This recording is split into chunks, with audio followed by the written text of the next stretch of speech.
Dans quelques secondes, le chiffre de l'inflation devrait sortir. On s'attend à quoi? Et est-ce qu'il est sorti pile à 8h30 ou s'il nous garde un petit peu en haleine?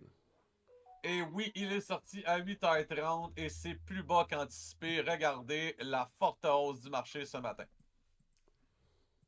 On est parti, une belle barre. L'inflation 0,2%, le core à place de 0,3%. Donc, vous voyez à la hausse les mouvements ce matin. On aime ça. Je vous l'avais dit, s'il y avait une baisse d'inflation, ce serait probablement bon pour le Bitcoin. Bitcoin vient d'aller toucher 12 000. Les futurs de gold commencent à monter aussi. Pourquoi? Parce que la devise américaine baisse. Donc, on a un mouvement à la baisse du dollar américain. Donc, toutes les commodités, veut pas, qui sont pricées en dollars US, on aime ça. Le CPI est à 3. On anticipait le 3,1. Donc, on est sorti plus bas. Donc, on voit que ce matin, là, on a une forte hausse au niveau des marchés boursiers. Up 1% le Nasdaq là-dessus. Dow Jones 260 points à la hausse. S&P 500 0,77. Donc l'inflation veut pas. On vient de dire à la Réserve fédérale, regarde, on baisse. Fait que, ben, regarde, t'auras pas le choix. Il faut que tu baisses tes taux d'intérêt. Donc ça, c'est pourquoi le marché réagit fortement à la hausse ce matin. Donc, vous l'avez tout de suite vu, c'est souvent un mouvement sur la devise américaine. Donc, c'est exactement ça qui est arrivé. Donc, la devise américaine a planté.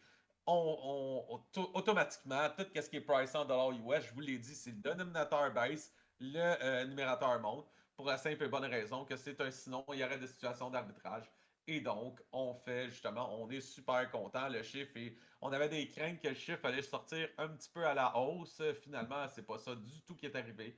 Donc, on est content. L'inflation semble sous contrôle. Mais, je le dis, ce sont des chiffres préliminaires dans le style qu'on n'a aucune idée si ces chiffres-là sont véritables ou non. Parce qu'on a dit au monde, hey, vite, vite, vite, venez-vous-en au bureau, là, parce qu'on n'a pas le choix, là, il faut le chiffre de l'inflation, parce que nos chèques, il faut qu'ils partent, puis on a besoin du chiffre de l'inflation pour justement les indexer à l'inflation, tout ça. Mais, somme toute, le core inflation meilleur all across the board, l'inflation meilleure all across the board. Donc, le marché, JP Morgan avait dit de 1 à 1,5% à la hausse, si c'est ça qu'on avait comme marché. Et présentement, on a 1% à la hausse.